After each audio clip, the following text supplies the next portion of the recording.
يا ولد. يلا يا شيكا، عندنا ماتش. يا عم ماتش مين؟ خد حل بقك. ماتش في دوري كده. دوري الأبطال؟ يا كابتن احنا خرجنا من دوري الأبطال، ده ماتش في دورة رمضانية عندنا في المانيا. اتقل اخلص حلقة الكبير. طيب كبير ايه بس؟ ده بيتعاد كل رمضان زي ما هو، ما فيهوش جديد. كأنك اتجنيت يا انا همسك السلك عليك عيل وغلط، حقك عليا يا كبير. عشان غلطتك دي هلعب معاكم انا وحزلقوم.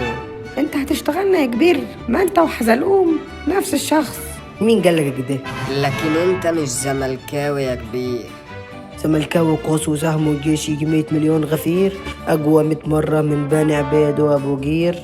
اخلط كل ده يطلع لك الكبير. تقصد ايه بغفير دي يا كبير؟ يا عم ما يقصدش، يلا بينا على الماتش. زملكاوي وقوس وسهم وجيش يجي 100 مليون غفير، اقوى 100 مرة من بني عبيد